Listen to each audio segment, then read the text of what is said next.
Bonjour à tous et soyez les bienvenus.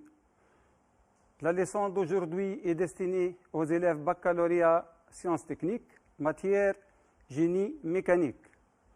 On va traiter la fonction transmission de mouvement sans modification de vitesse angulaire, c'est-à-dire on va garder la même vitesse à l'entrée qu'à la sortie, et sans transformation de mouvement, c'est-à-dire on va avoir le même type de mouvement.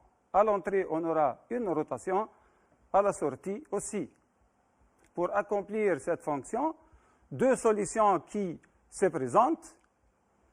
La première, c'est la transmission par accouplement, sujet de la leçon précédente. On distingue trois types d'accouplement. Accouplement rigide qui assure un encastrement entre les arbres, les rendant coaxiaux, et voilà le symbole. Un accouplement élastique qui permet d'accepter certains désalignements et décalages des arbres, et voilà le symbole. Un accouplement positif qui n'accepte pas d'élasticité en torsion. Je peux citer un exemple qui est très connu, le joint de Cardan.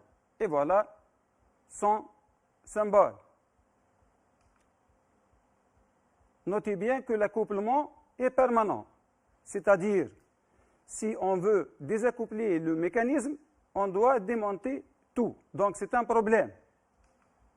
Pour résoudre ce problème, il faut répondre à la question suivante: comment assurer à volonté l'accouplement ou le désaccouplement de deux arbres, moteur et récepteur.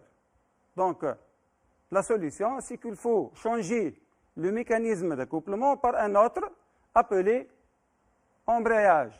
Donc, c'est un accouplement temporaire qui permet l'accouplement et le désaccouplement.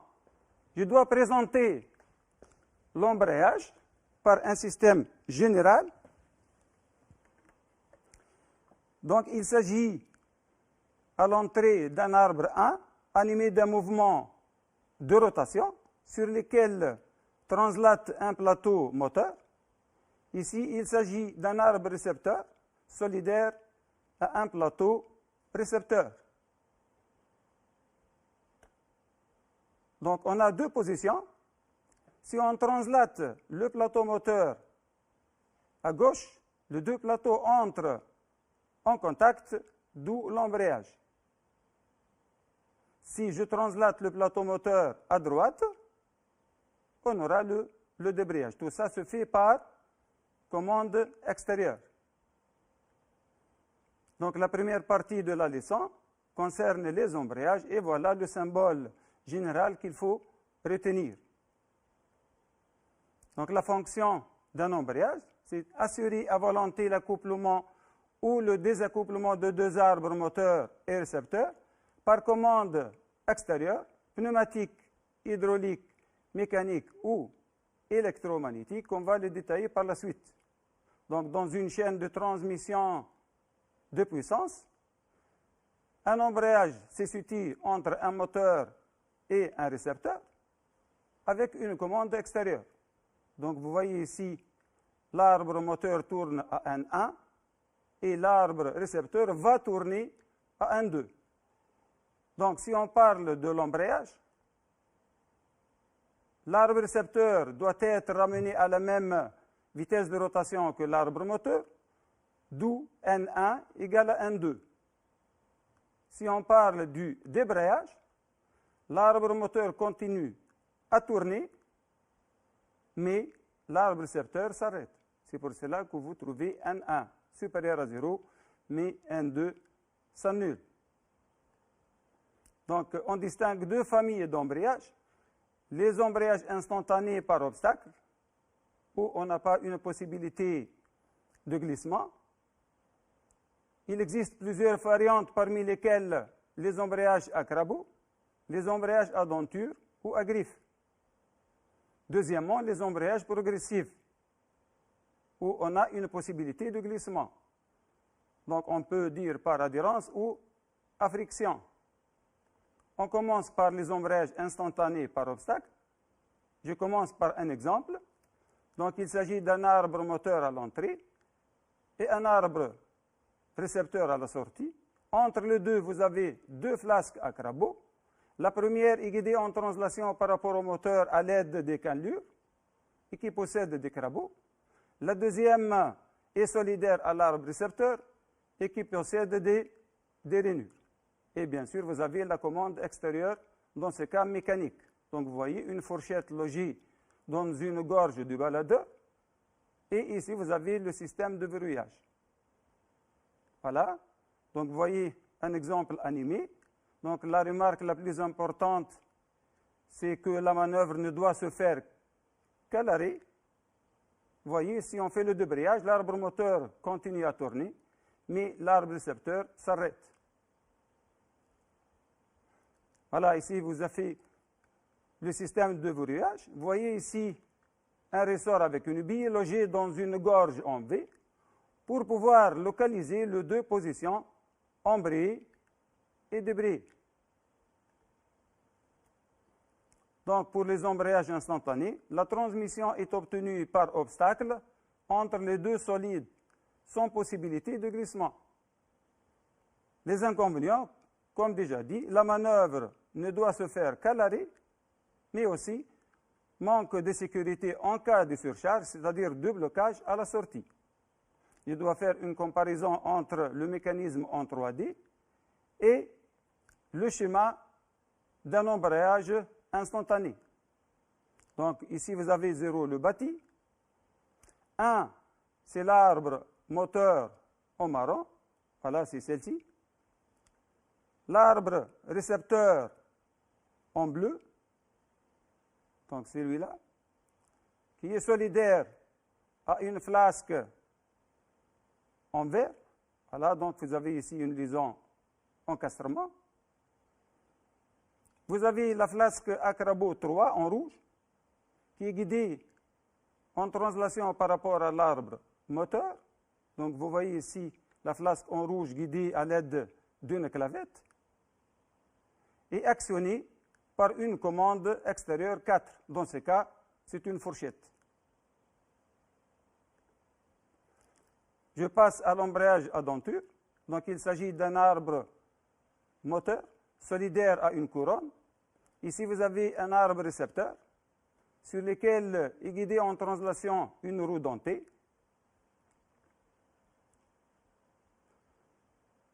Donc, l'embrayage est assuré lorsque la roue dentée est logée dans la couronne à l'aide d'un ressort. Et sous l'effet de l'action d'une commande extérieure, par levier dans ce cas, on peut dégager la roue dentée, d'où le débrayage et l'arbre s'arrête. On passe à l'embrayage à griffe. C'est le même principe, mais juste ici, il faut savoir que c'est un embrayage non réversible à cause des griffes, à cause de la forme dissymétrique des griffes. Donc les embrayages progressifs par adhérence. Les embrayages progressifs sont basés sur les propriétés du frottement. Donc ici, vous avez un arbre moteur qui tourne tout le temps, solidaire à un volant moteur. Et ici, vous avez un arbre récepteur sur lequel est guidé en translation un plateau récepteur. Donc, pour embrayer dans ce cas, il faut frotter fort. Et pour frotter fort, il faut créer un effort presseur à l'aide d'un ressort. Et il faut intercaler une garniture de friction qui a une bonne résistance à l'échauffement et à l'usure. Cette garniture doit être collée ou rivetée sur l'un des deux plateaux. Bien sûr, sous l'effet de l'action de la commande extérieure, on peut éloigner le plateau récepteur, d'où le débrayage. Donc, pour les embrayages progressifs, la transmission est obtenue par adhérence entre deux garnitures de friction avec possibilité de glissement. Ces embrayages peuvent être classés à partir de la forme des surfaces frottantes.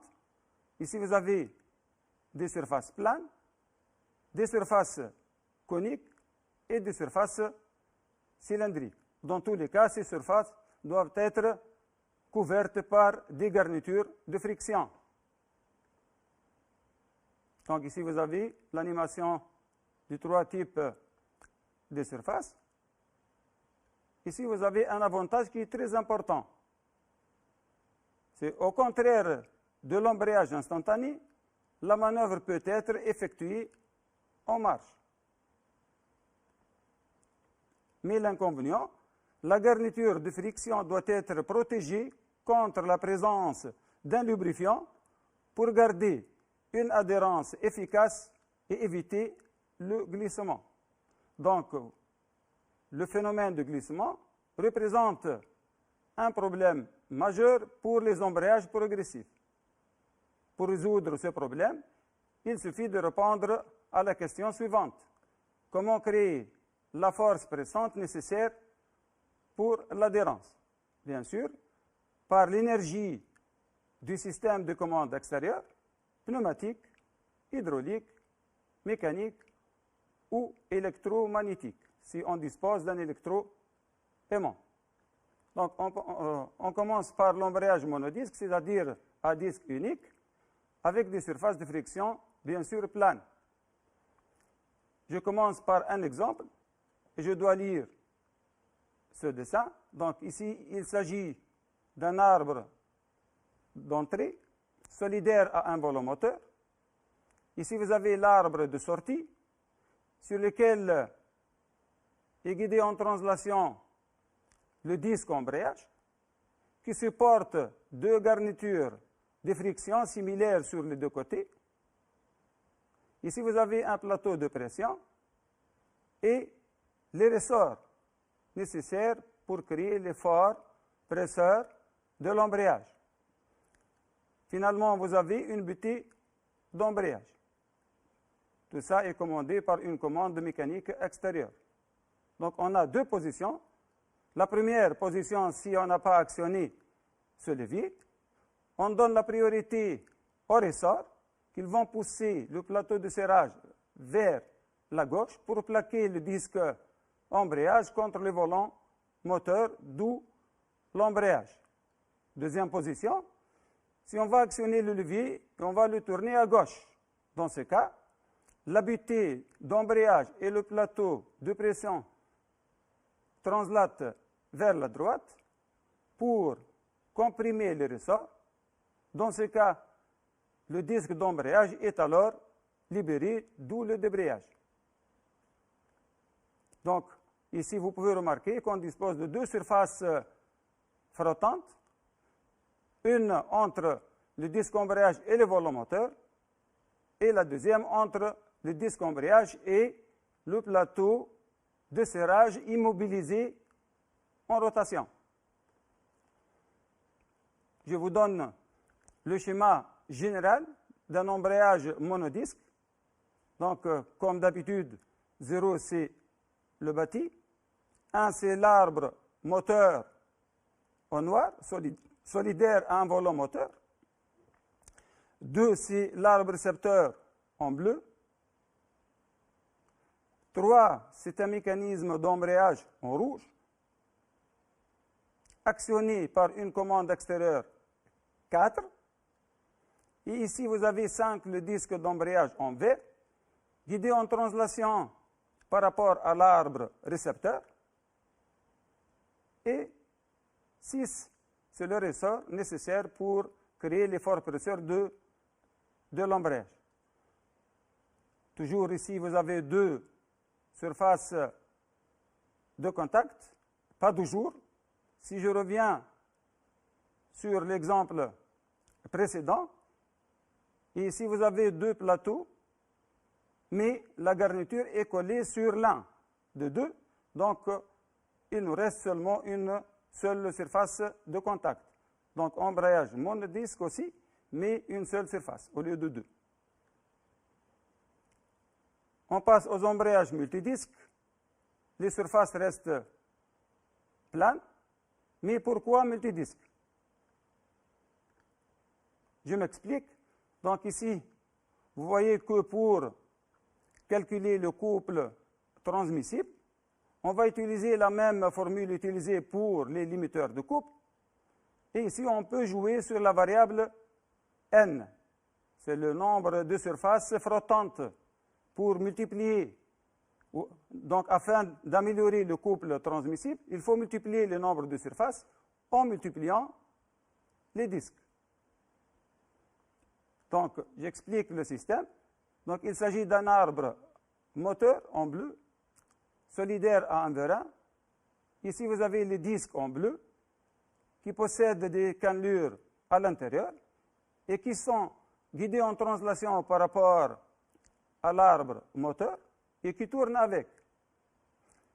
Si je passe à l'arbre récepteur en vert, qui est solidaire à un volant récepteur, ici vous avez les disques en vert qui possèdent des cannelures à l'extérieur et qui sont guidés en translation par rapport au volant récepteur et qui tournent avec. Donc, sous l'effet de la pression qui va occuper cette chambre, le piston se translate vers la gauche et les disques menants seront serrés contre les disques menés, d'où l'embrayage. Je vous donne une règle qui est très importante pour déterminer la variable n. Donc, la variable n des surfaces frottantes dépend du nombre de disques menés et non menants, c'est-à-dire les disques qui reçoivent. Donc, ici, vous avez les disques en vert, représentent les disques menés. Vous avez 1, 2, 3 et 4. Chaque disque possède 2 surfaces frottantes. Donc, 4 fois 2, ça fait 8. La force pressante F dépend de la pression de l'air ou de l'huile utilisée. Donc, vous voyez ici l'arrivée de la pression. Donc, ça donne la force grand F. Je vous donne un exemple animé. Donc, ici, il s'agit d'un arbre moteur qui tourne tout le temps. Ici, l'arbre récepteur. Ici, vous avez les disques menants et les disques menés, en rouge et vert.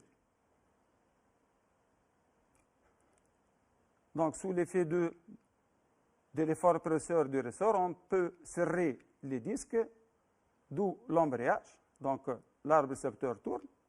Si on veut débrayer, il suffit d'actionner donc la commande extérieure pour desserrer les disques, d'où le débrayage. On passe aux embrayages coniques. Pourquoi aussi l'embrayage conique? Vous connaissez d'une manière générale que les formes coniques favorisent l'adhérence et minimisent le glissement. Donc, on peut améliorer aussi le couple transmissible si on utilise les embrayages coniques. Donc, vous voyez ici la forme conique de contact entre les deux plateaux. Donc, ça représente le schéma d'un embrayage conique. 0, c'est le bâti. 1, c'est l'arbre moteur en rouge, solidaire à un volant moteur femelle conique. 2, c'est l'arbre récepteur en bleu. 3, c'est le mécanisme d'embrayage en vert, guidé en translation par rapport à l'arbre récepteur et actionné par une commande extérieure 4. Et 5, c'est le ressort nécessaire pour l'adhérence. Donc ici, juste il faut observer la forme des surfaces de contact coniques et vous voyez le cône mâle qui est couvert d'une garniture de friction. Donc vous pouvez observer les deux positions embrayées et débrayées. On passe aux embrayages cylindriques. Voilà, donc il s'agit d'un arbre d'entrée. Celui-là, vous avez ici un exemple animé. Donc l'arbre d'entrée est animé d'un mouvement de rotation. Par la suite, vous avez le tambour de sortie qui possède une paroi cylindrique intérieure et qui est solidaire par rapport à l'arbre récepteur. Par la suite, vous avez les maslottes guidées en translation. Vous avez 2 maslottes qui sont guidées en translation par rapport à l'arbre moteur, ici en jaune. Ces masselotes sont couvertes par des garnitures de friction. Et finalement, vous avez les ressorts de traction, ici en rouge. Donc, au repos ou à faible vitesse de l'arbre d'entrée, les ressorts rappellent les masselotes vers le centre, d'où le débrayage. Vous pouvez observer l'espace qui existe entre la garniture et la paroi intérieure.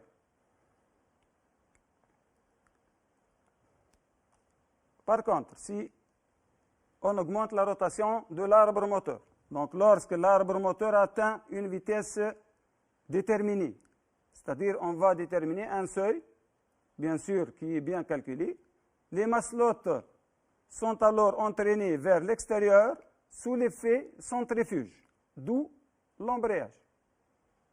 Donc ici, on peut dire que l'embrayage est à commande automatique. C'est-à-dire, si on augmente la vitesse de rotation de l'arbre moteur, les masselotes seront éjectées vers l'extérieur, les deux garnitures vont venir frotter avec la paroi intérieure, d'où l'embrayage. Donc il y a une autre version où on remplace les masselotes guidées par des masselotes articulées. Donc vous voyez ici 3 masselotes articulées et qui supportent les garnitures de friction. Donc si on atteint un seuil bien déterminé de rotation de l'arbre moteur, et sous l'effet centrifuge, voilà les flèches bleues, les masselotes seront éjectées vers l'extérieur et les garnitures vont frotter sur la paroi intérieure, d'où l'embrayage. Bon, on va passer à une application d'un embrayage à friction plane monodisque.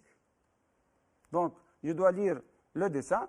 Donc, il s'agit d'un volant moteur et un arbre récepteur, sur lequel est guidé en translation le disque embrayage. Par la suite, vous avez un plateau de serrage qui est immobilisé en rotation par rapport au carter, ici.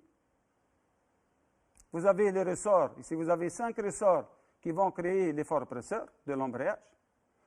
Et vous avez tout un mécanisme de commande extérieure, mécanique. Donc si la pédale de l'embrayage est relâchée, donc vous voyez ici que la pédale est articulée, et dans la première position, cette pédale est relâchée. Donc les 5 ressorts de pression poussent le plateau de serrage contre le disque d'embrayage et le volant moteur, d'où l'embrayage. C'est-à-dire, si la pédale est relâchée, le rôle de tous les mécanismes est négligé pour donner la priorité aux 5 ressorts qui vont pousser le plateau de serrage vers la gauche pour plaquer le disque embrayage contre le volant moteur, d'où l'embrayage.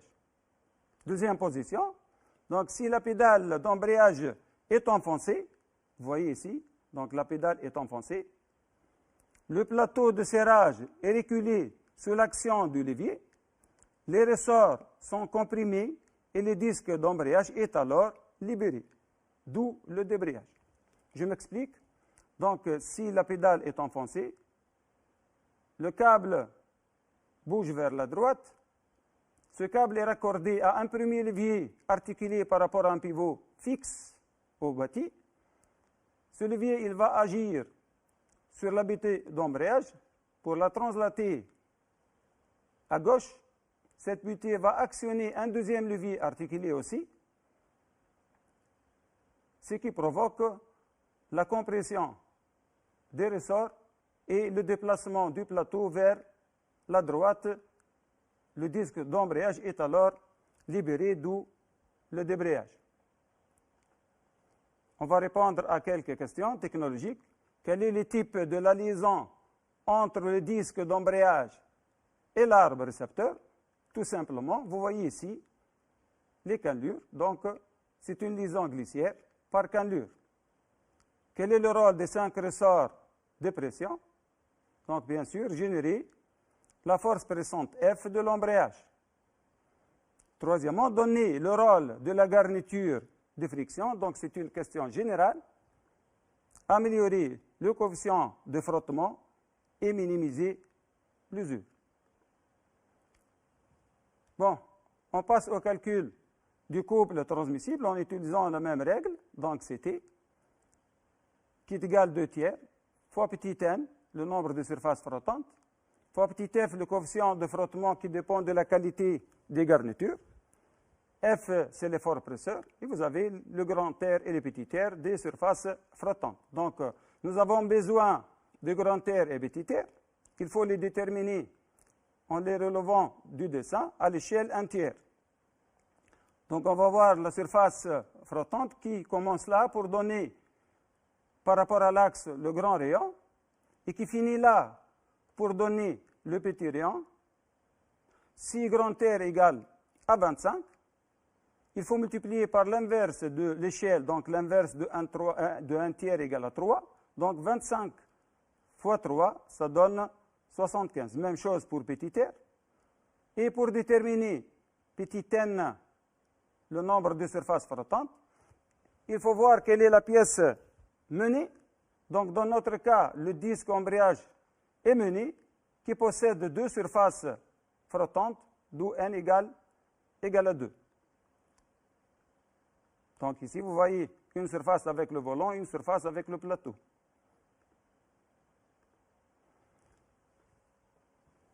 Voilà, donc vous voyez ici, on a presque tout pour calculer le couple transmissible. Donc on a grand R et petit r qui sont relevés et N2 déterminé. Ici, l'effort presseur créé par tous les ressorts, c'est-à-dire par les 5 ressorts de pression, et F égale à 500 newtons, c'est-à-dire à raison de 100 newtons par ressort. Le coefficient de frottement donné, c'est 0,45.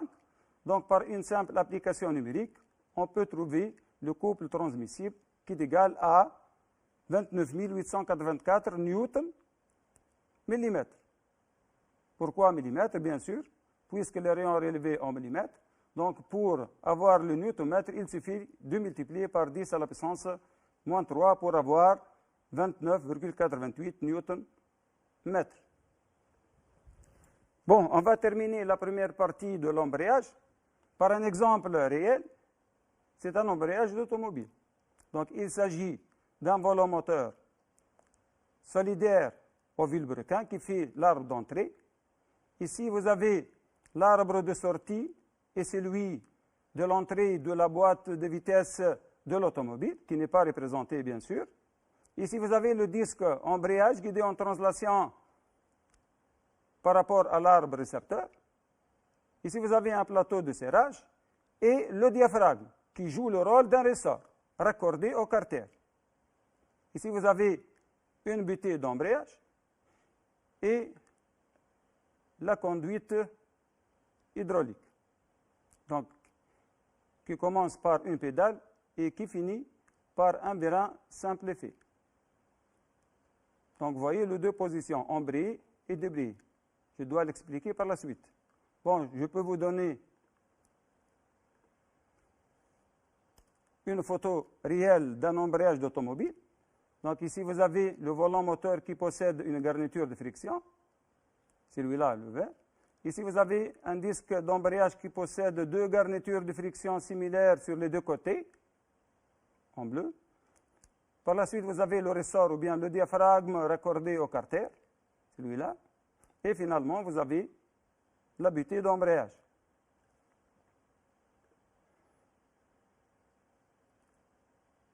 Voilà, donc on va prendre position par position et on va commencer par la position embrayée si la pédale est relâchée. Vous savez que pour une automobile, d'une manière générale, si la pédale est relâchée, donc la position est embrayée. Pourquoi? Donc vous voyez ici, si la pédale est relâchée, on n'a pas de pression ici.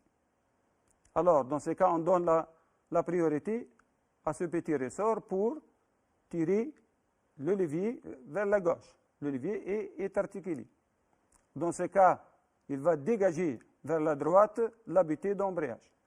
Donc, finalement, sous l'action du diaphragme, la garniture du volant moteur et du disque d'embrayage entrent en contact, d'où l'embrayage.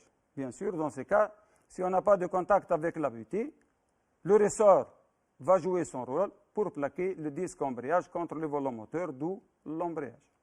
Deuxième position, pédale enfoncée, c'est-à-dire position débris. Bien sûr, donc ici, si on enfonce la pédale, vous voyez la couleur est devenue rouge, donc la conduite sous pression. Alors, dans ce cas, le vérin simplifié est actionné, le piston se déplace vers la droite pour actionner le levier, et dans ce cas, bien sûr, il va agir sur l'habité d'embrayage. Donc, pédale enfoncée, sous l'action de l'huile sous pression, l'habité d'embrayage agit vers la gauche, sur la partie intérieure du diaphragme. Vous voyez ici le diaphragme, la partie intérieure et la partie extérieure. Donc, l'habité va agir sur la partie intérieure du diaphragme, tandis que la partie extérieure bouge dans le sens opposé pour libérer le disque d'embrayage, d'où le débrayage. Vous pouvez observer donc les deux positions, embrayé et débrayé. Voilà. Donc, on a terminé la première partie qui concerne les embrayages. On a ramené l'arbre récepteur à la même vitesse de rotation que l'arbre moteur à l'aide d'un embrayage. Donc, le problème suivant, comment ralentir ou arrêter un organe tournant? Dans ce cas, la réponse, il faut utiliser un autre mécanisme qui s'appelle le frein. Et voilà le symbole général qu'il faut retenir. La définition d'un frein. Donc, un frein est un mécanisme qui permet de ralentir ou arrêter un organe tournant. C'est-à-dire dans une chaîne de transmission de puissance, toujours on commence par un moteur. Juste après, on trouve l'embrayage, boîte de vitesse, et ainsi de suite. Et par la suite, on trouve le dispositif de freinage, qui est le plus proche possible du récepteur à freiner. Donc, on distingue deux familles de freins à contact radial ou axial. Je commence par le contact radial. L'élément à freiner, c'est un tambour qui possède une surface cylindrique. Hein? Pourquoi radial? Car les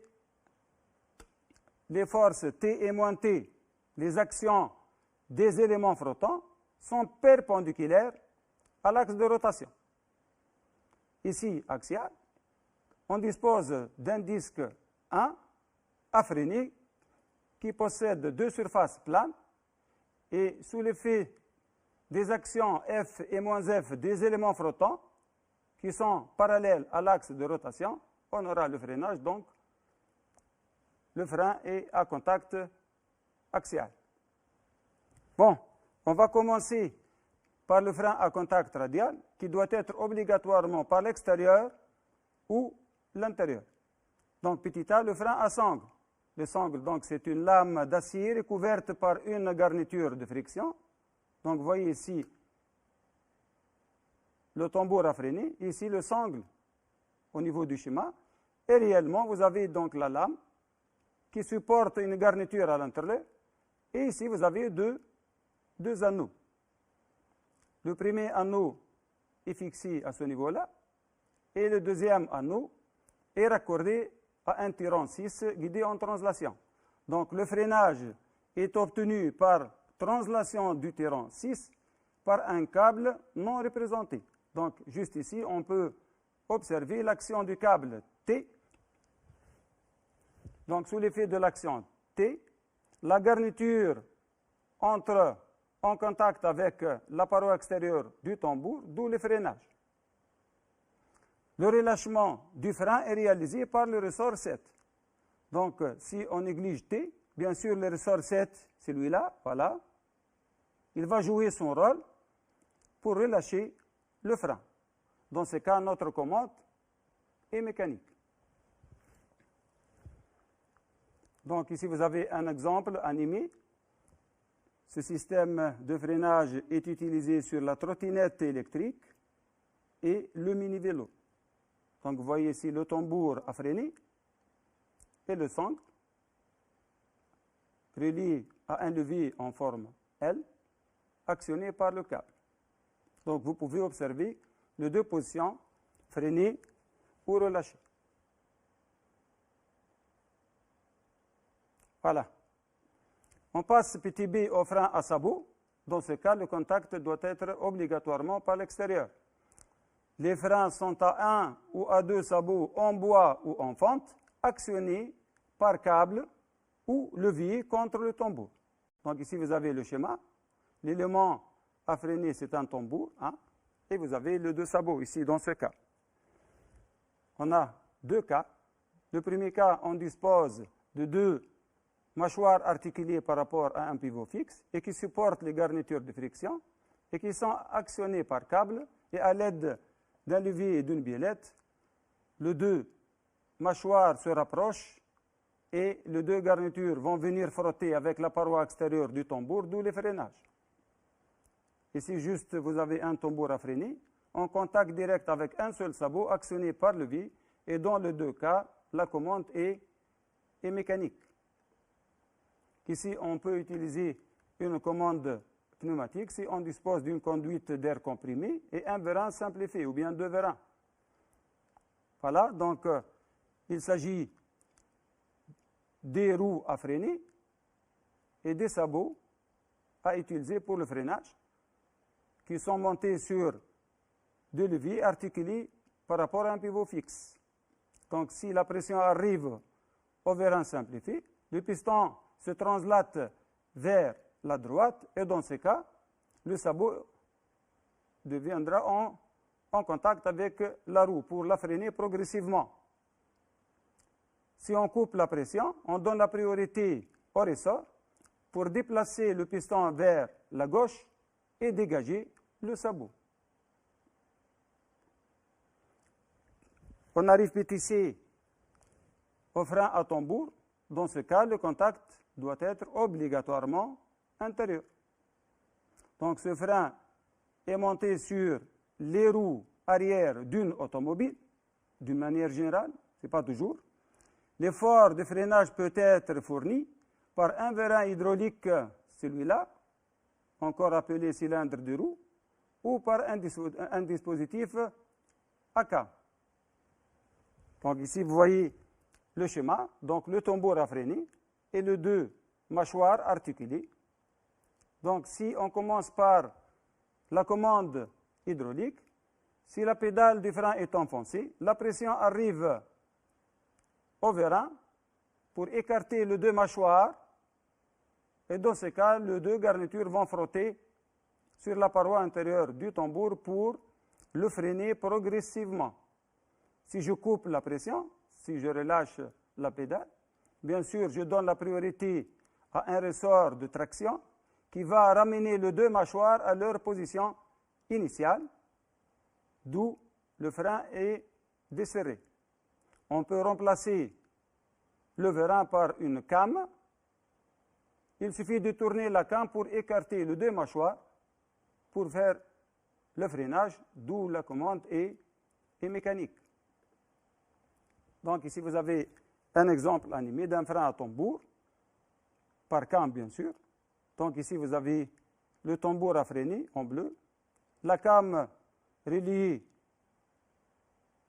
au levier, qui est actionnée par câble. Donc sous l'effet de la came, les deux mâchoires seront écartées pour être en contact avec le tambour et par conséquent le freinage.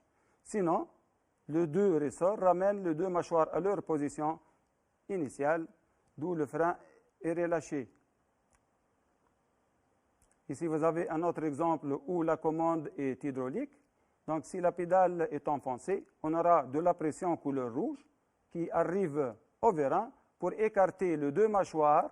Donc, vous pouvez observer ici, le tambour à freiner est animé d'un mouvement de rotation et vous avez la flèche jaune qui représente la rotation. Et cette flèche s'arrête si la pédale est enfoncée. Donc, une fois la pédale est relâchée, bien sûr, on donne la priorité au ressort, puisqu'on n'a pas de pression, pour ramener les mâchoires à leur position initiale. on passe au frein à contact axial et on commence par petit a, le frein à disque à commande hydraulique. Donc ici vous avez le schéma. L'élément à freiner, c'est un disque qui possède deux surfaces planes. Donc le couple de freinage 2 à 4 fois plus faible que celui des freins à tambour, c'est-à-dire le frein à tambour, c'est beaucoup plus efficace, mais il permet une meilleure évacuation de la chaleur que les freins à tambour, puisque les surfaces planes sont dégagées. Donc on a deux cas. Le premier cas, on dispose d'un étrier fixe et deux pistons. Donc si la pression arrive à la conduite, les deux pistons se rapprochent et les deux plaquettes s'appliquent sur le disque pour le freiner progressivement.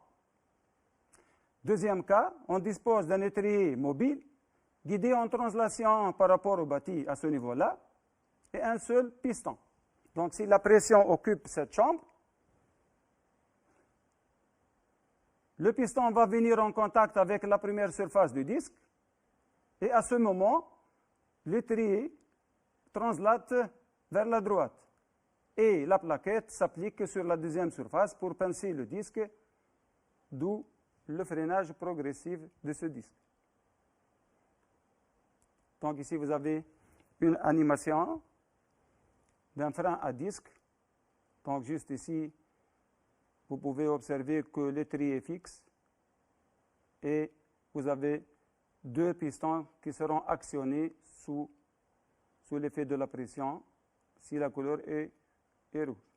Donc le fonctionnement dans ce cas est hydraulique.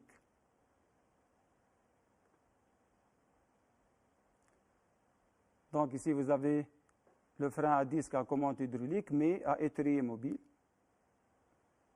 Voilà, donc vous pouvez remarquer la différence entre les deux exemples animés. Voilà, ici donc je vous donne une photo d'un frein à disque d'automobile, donc le disque solidaire à la roue à freiner de l'automobile. Donc vous voyez clairement ici la surface dégagée du disque qui permet un bon refroidissement. Par la suite, vous avez une conduite hydraulique, un étrier fixe et deux pistons. Bon, je dois terminer la deuxième partie du frein par petit b, frein à disque à manque de courant, qui représente un mécanisme de sécurité. Pourquoi? Car à manque de courant, tout s'arrête. Je dois faire une comparaison entre le schéma d'un disque à manque de courant et le dessin d'un moteur frein à droite. Donc vous voyez ici, il s'agit d'une bobine 13 en verre, solidaire au carter. Par la suite, vous avez un ressort 9, celui-là, et une armature 6, voilà, qui est solidaire à une couronne 15. Voilà, donc vous avez la liaison encastrement entre les deux. Bien sûr, l'armature est montée par filetage sur la couronne, ce qui permet le réglage du frein. La couronne 15 est guidée en translation par rapport au bâti. Vous avez la liaison glissière, c'est-à-dire immobilisée en rotation et qui supporte la garniture de friction. 3, c'est le disque solidaire à l'arbre moteur à freiner, 2. Donc 3 est solidaire à 2. La première situation, à la mise sous tension du moteur frein, l'électroaimant 13 attire l'armature 6 qui comprime le ressort 9 et libère le disque 3. Le frein est alors desserré. Voilà. Donc ici, on va s'intéresser à la partie qui se trouve au-dessous de l'axe. Ici, si la bobine est excitée, elle va créer une force d'attraction magnétique sur l'armature 6 qui va bouger ou bien qui va translater à gauche avec la couronne pour éloigner la garniture. D'où le disque 3 est libéré et le frein est alors desserré. Deuxième situation. Donc ici, on peut dire que la commande est électromagnétique puisqu'on dispose d'un électroaimant.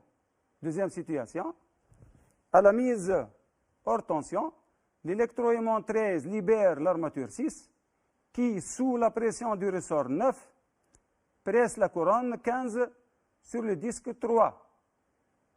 Bien sûr, on a dit que la couronne 15 immobilisée en rotation et supporte la garniture de friction. Dans ce cas, on aura le freinage. Alors, on s'intéresse à la partie au-dessus de l'axe. Donc, si on coupe le courant, dans ce cas, on donne la priorité au ressort qui va pousser la couronne vers la droite et plaquer, bien sûr, la garniture contre le frein, contre le disque du moteur qui est relié à l'arbre moteur, d'où le freinage. Bon, on va voir ici le couple de freinage C indice F dans ces cas. Donc, on a changé petit t, le couple transmissible, par C indice F, le couple de freinage, dépend essentiellement de quoi? Dans notre cas. Donc, ici, on a deux efforts. Vous avez l'effort presseur créé par le ressort et vous avez la force d'attraction magnétique. Dépend de l'un de deux. Bien sûr, il va dépendre de l'effort presseur créé par le ressort. Et bien sûr, dépend de l'étendue de la surface de friction, c'est-à-dire si la surface de contact augmente, le couple de freinage augmente. Si la surface de contact diminue, le couple de freinage diminue. Voilà, on a terminé la deuxième partie de la leçon. Donc, on va passer à un exemple réel où on trouve l'embrayage et le frein en même temps. Donc, c'est un mécanisme à double fonction. Donc, on peut retenir le slogan suivant, le frein est le complément de l'embrayage. Voilà, donc vous avez un embrayage frein. Cet embrayage frein a pour fonction de transmettre le mouvement de l'arbre moteur 1 vers l'arbre du tambour 12. Donc, on va transmettre la rotation de 1, de l'arbre d'entrée, jusqu'au tambour 12, à travers notre mécanisme, bien sûr. Donc, je passe à la lecture du dessin. Donc, vous avez ici un volant moteur 4 solidaire à l'arbre d'entrée et vous avez un disque 5 qui supporte deux garnitures de friction sur les deux côtés. Ce disque est solidaire à un arbre intermédiaire supporté par un verin double fil. Vous voyez ici les deux orifices A et B. On peut remarquer aussi que cet arbre intermédiaire est guidé en translation à l'aide de deux clavettes par rapport à l'arbre du tambour. Je passe au fonctionnement. Vous pouvez remarquer que le disque est animé d'un mouvement de translation alternatif. Une fois, le disque se met en contact avec le volant moteur et une autre fois, le disque entre en contact avec le support fixe. Tout ça dépend bien sûr de l'arrivée de la pression à travers l'orifice A ou bien l'orifice B. Voilà. Bien sûr, si le disque, qui dans notre cas a deux fonctions, à l'aide de son garniture qui se trouve à gauche, on peut avoir l'embrayage si le disque entre en contact avec le volant moteur. Et bien sûr, si la garniture droite entre en contact avec le support fixe, on aura le freinage. Donc vous voyez les deux fonctions dans le même mécanisme.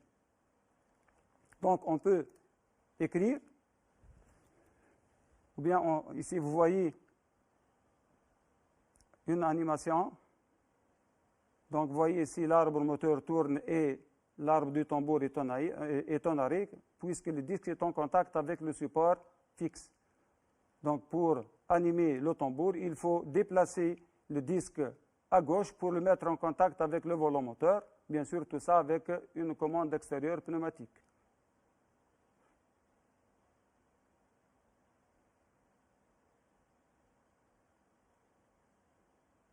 Donc,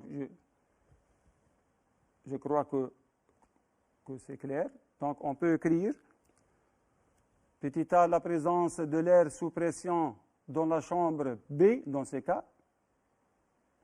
Bien sûr, si la pression arrive à travers B, le piston jaune translate à gauche, il va ramener avec lui, bien sûr, l'arbre intermédiaire et le disque. Donc, provoque le déplacement vers la gauche du disque 5-18 jusqu'au contact avec le plateau moteur 4, d'où l'embrayage. Dans ce cas, si on veut calculer le couple transmissible, on va utiliser la même règle. Petit b, la présence de l'air sous pression dans la chambre A, dans ce cas, on va changer l'arrivée. Dans ce cas, le piston translate à droite et provoque le déplacement vers la droite du disque 5-18 jusqu'au contact avec le support fixe 6, d'où le freinage. Donc, si on parle du couple de freinage, C indice F, on va utiliser la même formule que le couple transmissible de l'embrayage. Voilà. Donc, on va terminer notre leçon par une application. Donc, il s'agit d'un embrayage à friction plane multidisque. Donc, vous voyez ici l'arbre 26 étant arbre d'entrée moteur en rouge. Donc, ici, vous avez l'arbre d'entrée, le volant moteur solidaire à l'arbre d'entrée. Vous avez ici deux disques qui sont guidés en translation par rapport au volant moteur et qui sont, bien sûr, animés en rotation avec lui. Ici, vous avez l'arbre récepteur en vert. Voilà. Et vous avez un plateau 31 qui est solidaire à l'arbre récepteur. Donc, 31 tourne avec l'arbre récepteur. Et vous voyez ici le plateau 22 et le disque 32 qui sont guidés en translation par rapport à l'arbre récepteur à l'aide d'une tige 34.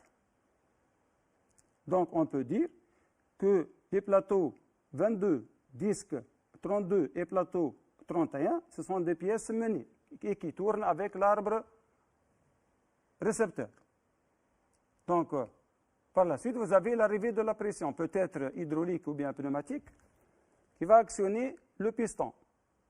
Le piston va translater à droite pour pousser, bien sûr, le plateau 22. Au contraire, on trouve ici des ressorts qui essayent de comprimer le plateau 22 à gauche.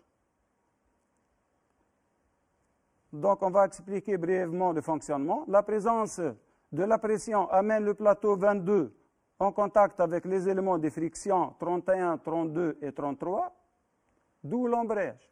Donc, vous voyez ici, vous pouvez observer au-dessus de l'axe, donc on a un contact entre le disque menant et mené.